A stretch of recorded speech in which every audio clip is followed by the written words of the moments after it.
Olá, queridos irmãos, alunos do nosso núcleo de estudo teológico na Igreja Batista do Cruzeiro Novo, no Cruzeiro Novo. É um prazer estar aqui com você. Estamos aqui aceitando o desafio que vocês nos propuseram de fazer a transmissão das nossas aulas via vídeo, de maneira que a gente desse continuidade às nossas aulas. Estou com muita saudade de vocês. Espero em Deus que a gente possa tirar proveito desses momentos juntos e que a gente possa dar continuidade ao nosso cronograma. E como ficou acertado na nossa última conversa, eu estou aqui para trazer a parte final do nosso estudo sobre teologia sistemática. E claro que pelas limitações da transmissão, você sabe que isso vai dificultar um pouco a nossa dinâmica. Alguns conteúdos vão ser reduzidos porque o tamanho do vídeo tem a sua limitação e todas essas questões que a gente bem conhece. Mas a gente vai tentar dar o melhor possível, vamos tentar fazer aquilo que for melhor para mim e para você neste momento. Eu quero orar, quero agradecer a Deus por sua vida, por sua família. Quero pedir que Deus lhe dê equilíbrio emocional nesses dias de isolamento social, que sejam dias mais próximos da família e, acima de tudo, sejam dias também que possam trazer alegria para o meu e para o seu coração, mesmo com tantas dificuldades que nós temos enfrentado. Vamos orar. Pai Celestial, eu te agradeço, ó Deus, pelos meus irmãos, por esta turma que se dispõe, ó Deus, a continuar estudando a Tua Palavra e aprendendo, ó Deus, dos Teus santos caminhos. Que o Senhor me ajude, ó Deus, nesta tarefa, que o Senhor capacite os Teus filhos, Senhor, ó Deus, neste momento, e que tudo o que fizermos, ó Deus, em pensamentos, ações e palavras, seja para a glória e louvor do Teu santo nome. Eu te agradeço, ó Deus, e te peço, dirige-nos nesta hora, em nome de Jesus. Amém. Então, queridos, eu ainda estou testando as ferramentas, ainda estou tentando me adaptar aqui com essa realidade virtual e tentando preparar para vocês aquilo que seja o melhor conteúdo, a melhor apresentação, o melhor possível, né, com essas ferramentas que nós temos. E eu vou aqui tentar passar para vocês algumas coisas, algumas diretrizes do nosso assunto. A nossa proposta, acima de tudo, com teologia sistemática, na continuidade daquilo que a gente vinha dando, vimos um pouco sobre a natureza de Deus, do caráter de Deus, dos atributos de Deus, falamos um pouquinho sobre a questão da Trindade, né, de vários aspectos relacionados à questão de Deus Pai, Deus Filho, Deus Espírito Santo. Falamos também sobre algumas questões relacionadas aos seres criados, os anjos. Fizemos algumas considerações nas aulas passadas. Nós precisamos ver ainda a doutrina do homem e a doutrina do pecado neste primeiro momento, nesta primeira videoaula. E quanto ao homem, nós vamos estudar um pouco sobre a origem, a natureza e o significado daquilo que a gente chama criado à imagem de Deus. Acompanhe comigo nas telas que nós estamos passando e você pode ver num primeiro momento a proposta de que a gente pudesse pensar um pouco sobre a origem do homem. E eu faço a seguinte colocação: Deus criou o homem e o fez e o formou do pó da terra. Esta expressão é significativa para nós e ela é extraída de Gênesis, capítulo de número 1, versos de número 26 a 27, queridos, e ela é significativa por duas razões. Perceba que na sequência da narrativa de que o homem foi criado do pó da terra, nós temos ainda a descrição da palavra de Deus de que o homem ainda não possuía vida, ele só possuía matéria. E é quando Deus sopra do seu fôlego de vida, do seu espírito, do seu ruar, que o homem passa a ter vida propriamente dita. Então, a natureza do homem, num primeiro momento, ela precisa ser entendida e caracterizada por dois aspectos. Primeiro, a parte física, a parte material, é a constituição do homem, foi criado do pó da terra, e a parte espiritual, que alguns consideram também, e nós vamos ver um pouco mais para frente, a parte imaterial, ou a parte que envolve as emoções, a razão e o espírito. Então, é importante nesse primeiro momento nós identificarmos o ser humano com essa natureza, dicotomista ou tricotomista, como nós vamos observar na sequência do nosso estudo. É importante nós pensarmos que o homem não é só matéria, assim como o homem também não é só espírito, o homem não é só razão, o homem não é só emoção. E aí a importância de nós entendermos isso na construção do propósito redentivo do Senhor, do propósito da salvação do homem.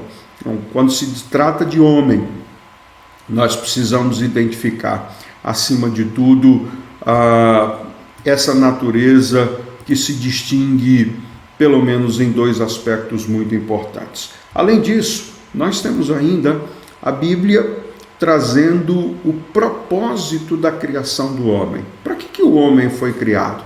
Porque Deus sentiu a necessidade de criar o homem. E aí Isaías 43, de verso de número 7, e tantos outros textos que a gente poderia citar, vai nos informar que o homem foi criado para a glória de Deus. Aliás, toda a criação divina, não só o homem, mas toda a criação divina foi feita para a glória de Deus. O que isso quer dizer? O que isto representa do ponto de vista teológico? Veja, o homem, no primeiro momento, nós dissemos que ele é matéria, mas que ele também é emoções, de que ele também é razão, de que ele também é espírito. E dissemos que o homem foi criado, de acordo com a própria revelação da palavra de Deus, com um propósito, e que ele fosse para a glória de Deus. Então perceba que quando o ser humano não cumpre este propósito, naturalmente isto impacta na sua constituição, quer ser do ponto de vista físico, quer ser do ponto de vista emocional e espiritual. Perceba, Paulo vai dizer, por exemplo, aos coríntios, olha, quer comendo, quer bebendo, façam tudo para a glória de Deus. Então perceba que não é só uma questão da constituição do homem, da natureza do homem, no propósito que ele cumpre do ponto de vista de exaltar, de adorar ao Senhor. Ele não faz isso simplesmente quando abre a sua boca e canta, quando ele está simplesmente num momento de culto, de adoração ao Senhor. Não, tudo que faz parte da constituição do ser humano deve ser para a glória de Deus. Por isso o salmista vai dizer, tudo quanto tem fôlego, louve ao Senhor. Eu louvo o Senhor com minhas mãos, com meu corpo. E essa integração no processo da adoração, ela é fundamental naquilo que diz respeito à expectativa de Deus para nós. O homem cultua a Deus com seu corpo, por exemplo, porque Paulo vai dizer o seguinte, olha, vocês foram comprados por bom preço, glorificai a Deus com o vosso corpo.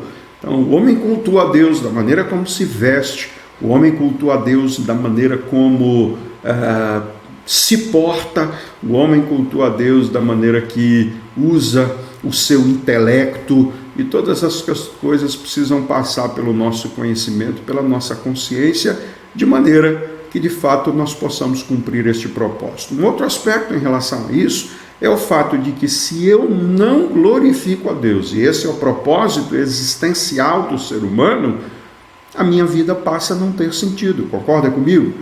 Na verdade, o que nós temos neste primeiro momento? Nós temos a expectativa de que o homem cumpra o propósito para o qual ele foi criado. E se o homem não vive para a glória de Deus, falta alguma coisa, falta um senso de realização na sua vida, e ele precisa encontrar este propósito, senão a vida acaba não tendo sentido. Por que muita gente dá cabo da sua vida? Por que muita gente, de certa maneira, deixa de gozar a plenitude de vida, uma vida abundante, do ponto de vista daquela que Deus trouxe e proporcionou para cada um de nós?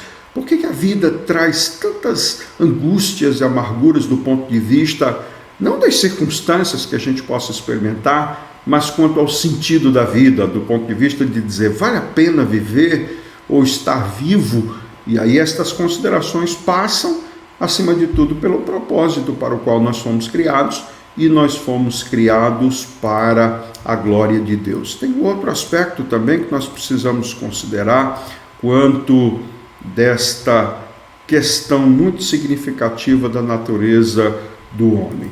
Preste atenção comigo e você vai observar o que diz o próximo slide. A Bíblia diz que o propósito do homem foi para glorificar a Deus. E por conta da sua natureza divina, ou melhor dizendo, da sua natureza específica, o homem vai contar com alguns aspectos diferenciados e distintos das outras criações, das outras criaturas. Perceba que o homem foi precedido de uma solene ou de um solene conselho divino.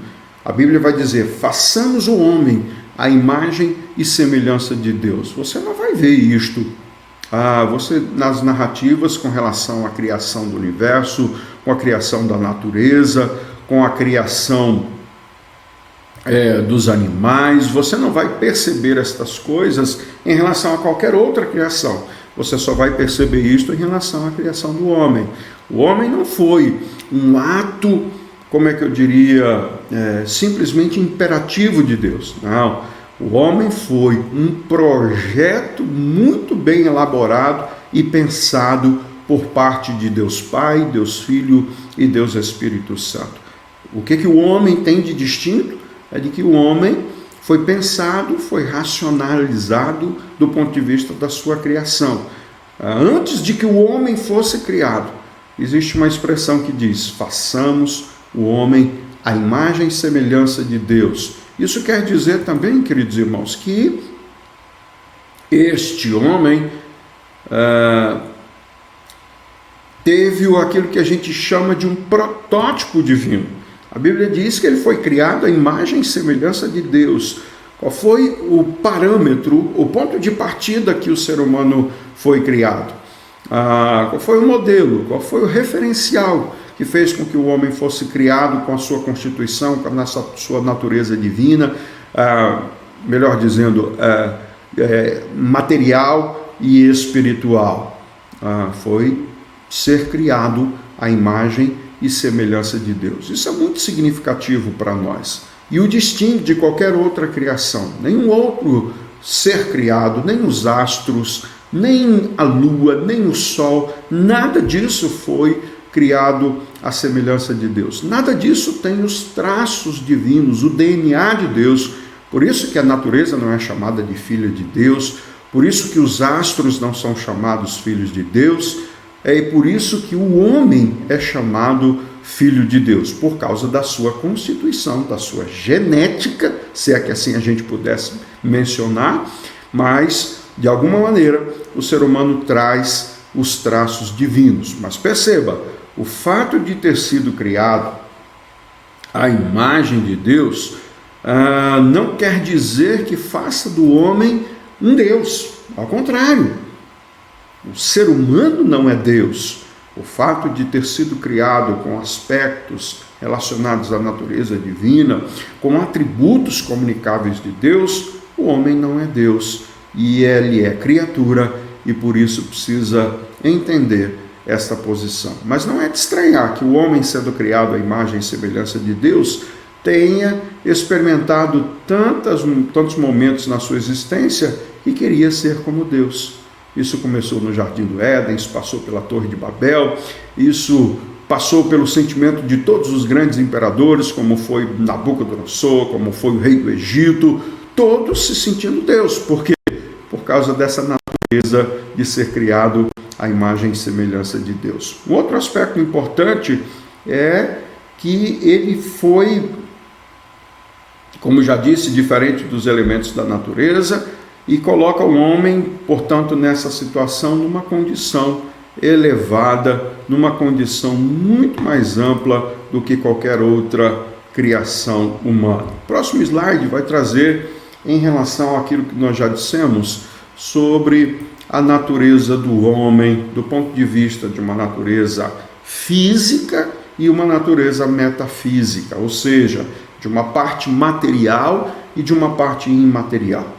E aí, a teologia normalmente discute pelo menos três daquilo que eu chamo de teorias do ponto de vista dessa natureza ou da composição do homem. Como é que é isso?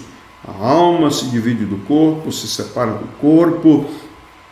A alma é diferente do espírito, ou seja, o homem tem uma constituição humana, física, mas ele também tem uma constituição cognitiva, racional, emocional, mas o homem também tem uma natureza espiritual. Como é que a teologia vê estes aspectos?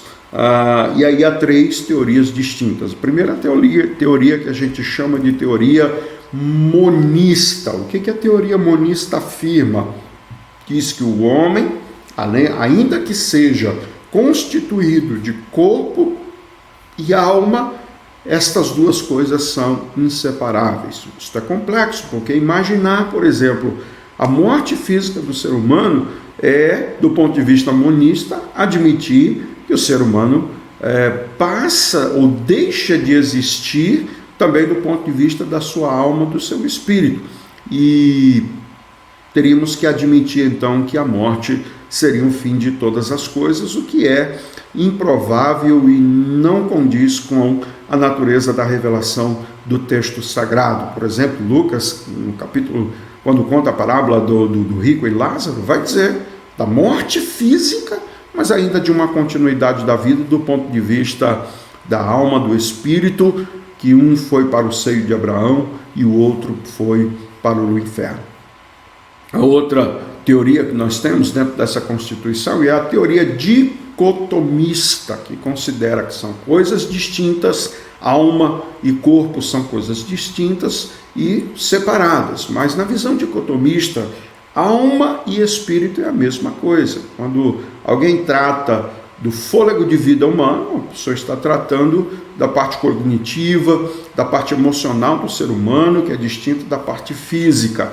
Então, eles consideram as duas coisas a mesma coisa, ou seja, espírito e alma, né? Intelecto, a parte emocional é uma coisa só distinta do corpo físico. E por fim, a última teoria, que é a teoria tricotomista, que aí, pelo que o próprio nome diz, é a teoria que considera que o homem tem três partes na sua constituição, segundo a sua natureza.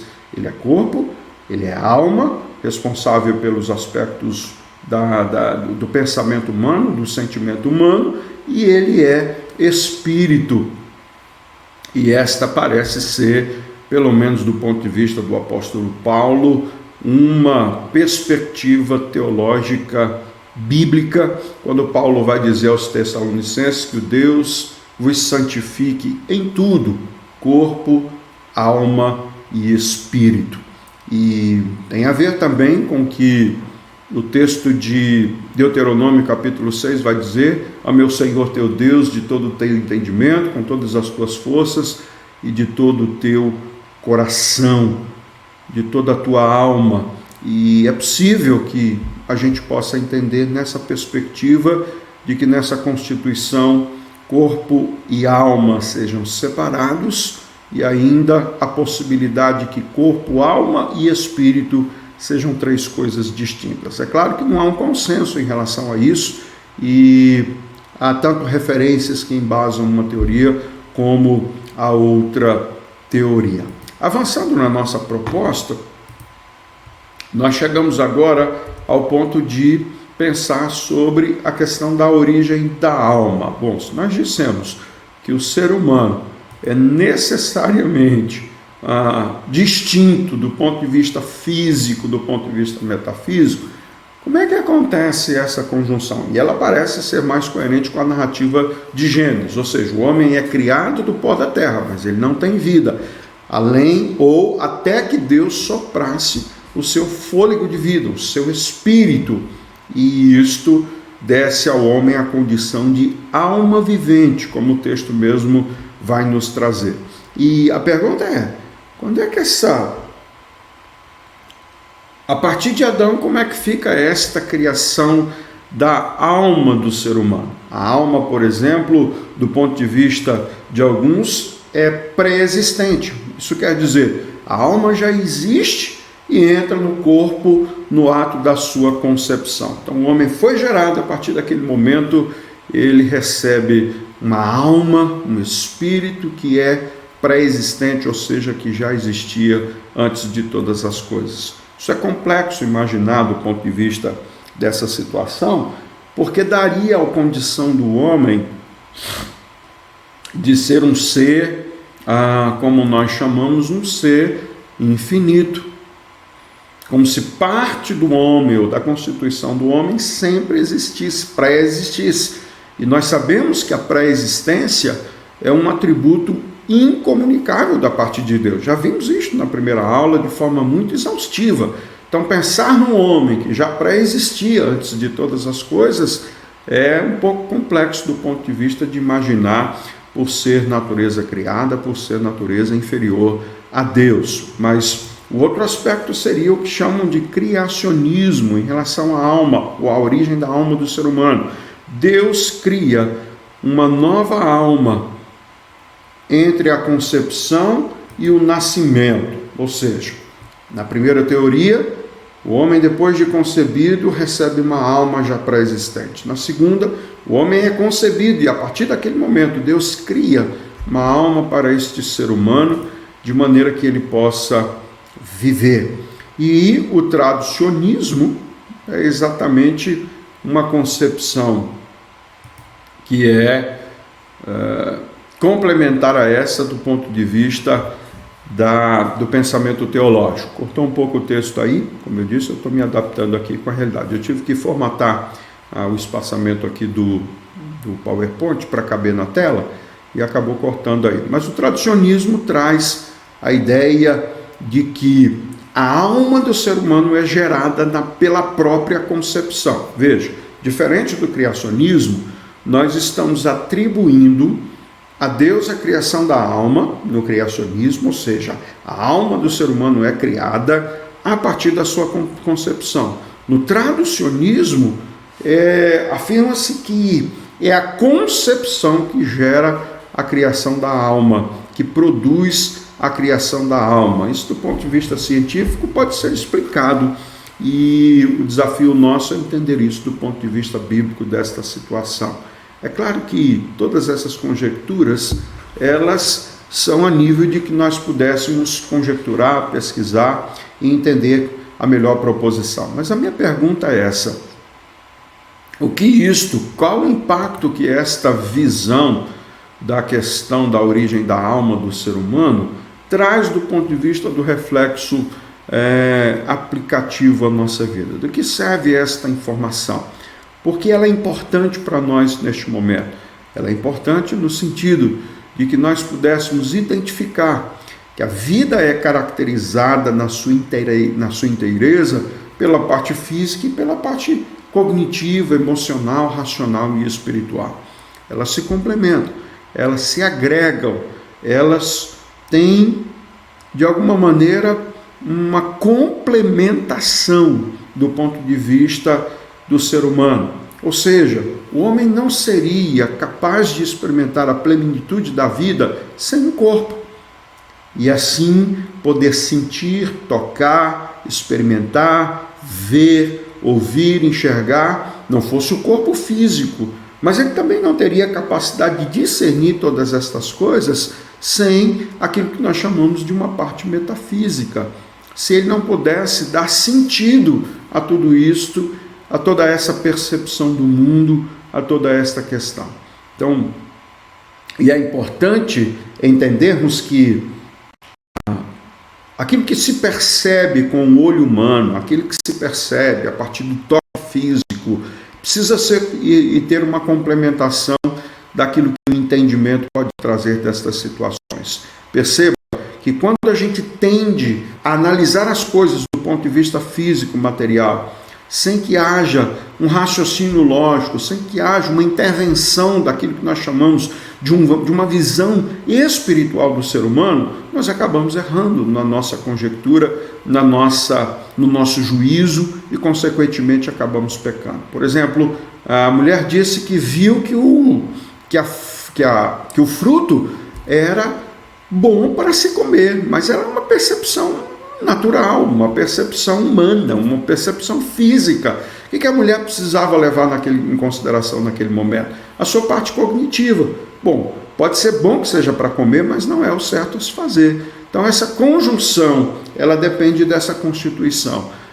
Quando a gente lida, por exemplo, lá na frente, quando nós vamos lidar com o pecado, vamos precisar fazer isso, queridos, dentro de uma perspectiva muito mais ampla.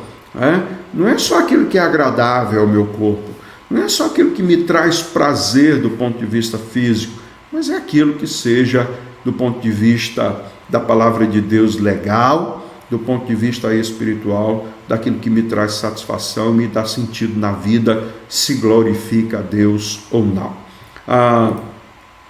Avançando na nossa proposta da aula de hoje, nós queremos pensar com você assim, nessa reflexão já fizemos, baseados nas teorias apresentadas sobre a natureza da alma e do homem, é possível assumirmos uma posição mais bíblica em relação a esta situação? E a pergunta que eu faço, é possível ter, pastor, o que nós somos, né?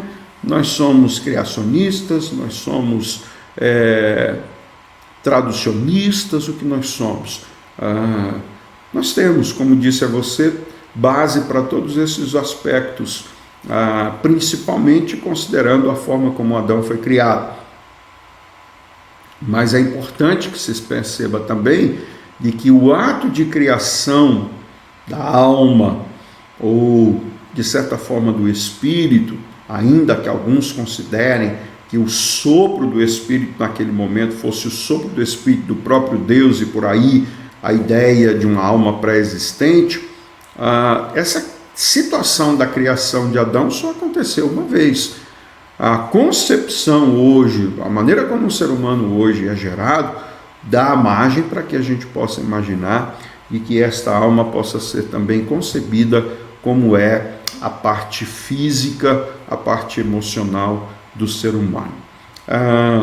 Nossa proposta ainda vai trazer, do ponto de vista da nossa reflexão sobre o homem, a discussão daquilo que nós chamamos de o que representa, e já falamos isso em outros encontros, o fato do homem ter sido criado à imagem e semelhança de Deus. Primeiro, representa, como nós já dissemos, o fato de que o homem é distinto de qualquer outra criação humana.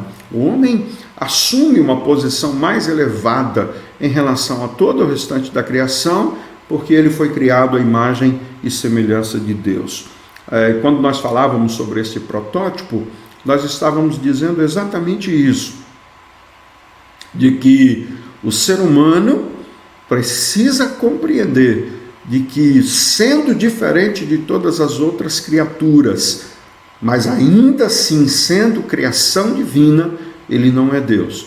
E o aspecto interessante sobre a imagem e semelhança de Deus é quanto ao fato de que esta semelhança não é física, porque a palavra do Senhor vai dizer que Deus é espírito, e importa que aquele que o adore em espírito e em verdade.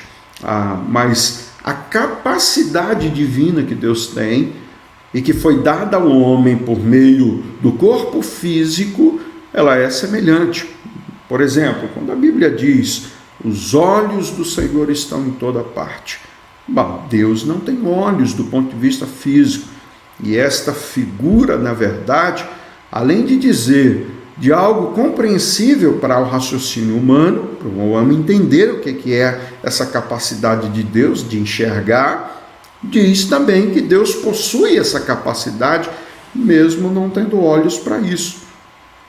E é curioso quando a gente pode admitir que Deus pode tocar alguém, Deus pode falar com alguém, Deus pode ver alguém, mesmo não tendo mãos, mesmo não tendo boca, mesmo não tendo olhos. Mas essa capacidade é intrínseca do ser humano. Pastor, mas os animais também têm. Claro, mas isso não fazem dos animais criação à imagem e semelhança de Deus, porque são irracionais e são instintivos. O homem não. Por ser imagem e semelhança de Deus, ele tem o que a gente chama de vontade volitiva. Ele não age por instinto, ele age pelo desejo, ele age pela motivação, ele age pelo senso crítico da situação e da avaliação que ele faz de todas as circunstâncias. Um outro aspecto importante para a gente considerar é o fato de que a imagem e semelhança de Deus significa que o homem é parecido com Deus e não necessariamente igual a Deus. Claro que tem alguns atributos de Deus que nós não possuímos e é importante a gente pensar sobre essa questão. Rapaz, eu nem estou almoçando. Não, nem estou. Obrigadão, Sidney. Muito obrigado, viu? Tá joia? E nesse aspecto, como eu dizia a você, o homem possui... Aqui, estou dando um abraço ao meu irmão Sidney aqui, que gentilmente aqui está preocupado com a minha refeição aqui, com o meu almoço aqui. São 12 horas e 47 minutos. E ele carinhosamente veio me dar esse recado. Obrigado, Sidney, aí, pelo seu carinho. E eu dizia que não faz necessariamente o homem ter todas as qualidades e todos os atributos de Deus. Perceba que o homem é como Deus, parecido com Deus, mas não é Deus. Isso precisa ficar muito claro do ponto de vista do nosso entendimento da natureza do homem criado à semelhança de Deus. Um outro aspecto importante, como já disse, é que essa semelhança não é uma semelhança física. Deixa eu avançar aqui um pouquinho. A imagem de Deus é justiça original, constituição moral, espiritualidade imortal. Vou repetir. A imagem de Deus é justiça original, constituição moral e espiritualidade imortal. O que tudo isso representa? De que o homem não é dirigido, em primeiro lugar, simplesmente por um senso de natureza humana desprovido de justiça, de senso de preocupação, por exemplo, com a sua vida comunitária. O homem nasceu e foi criado por Deus, a imagem e semelhança do Senhor, e ele tem um senso natural, a partir dessa semelhança de Deus, de cuidado mútuo, de preocupação com o ser humano, com o próximo. Isso fica muito claro quando Deus chega para Caim, depois de ele ter assassinado o irmão, e diz: onde está o teu irmão? E a resposta evasiva de Caim qual é? Ele vai dizer: e eu por acaso sou guardador do meu irmão? Por acaso tenho eu alguma responsabilidade por ele? Na verdade, essa negativa era falsa. Caim sabia pela sua constituição de que o seu irmão era responsabilidade sua. Cuidar do seu irmão, amar o seu irmão como a si mesmo, isso fazia parte do senso de justiça que Deus havia capacitado o homem por ser criado à imagem e semelhança do Senhor. Quando você percebe sobre os 10 mandamentos, sobre a lei de Deus, você vai haver aspectos relacionados à minha vida com Deus, o meu relacionamento com o Senhor, mas também com a minha vida em relação ao próximo. E o resumo dos mandamentos seria: ama o Senhor teu Deus de todo o teu coração, de toda a tua alma e teu entendimento, e ama o teu próximo como a ti mesmo. Então, esse senso de justiça que o ser humano carrega, essa preocupação intuitiva que o ser humano tem um com o outro, isso faz parte da natureza, imagem e semelhança do Senhor.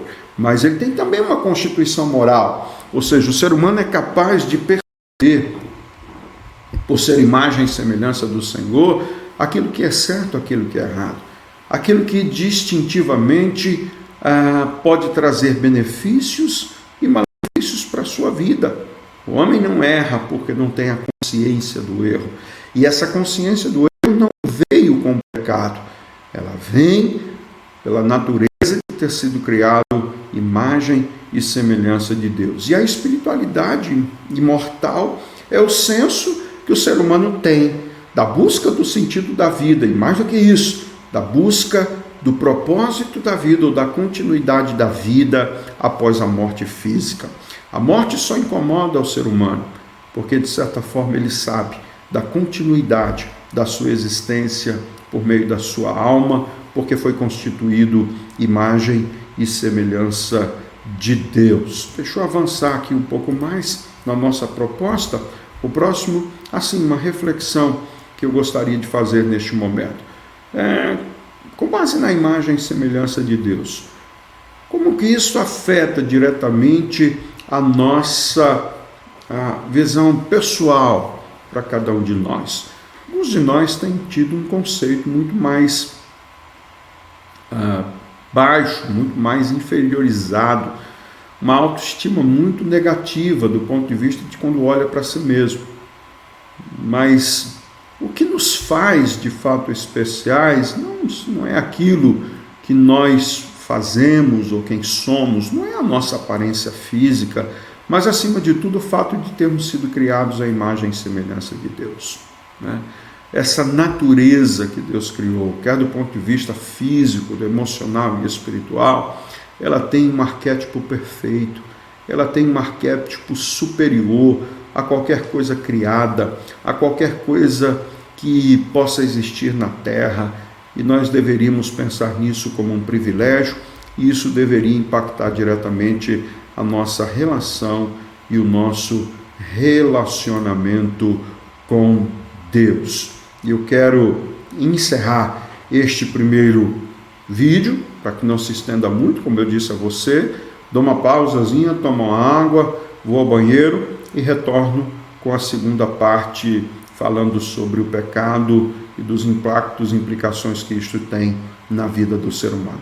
Deus te abençoe e até o nosso próximo encontro, a nossa próxima aula.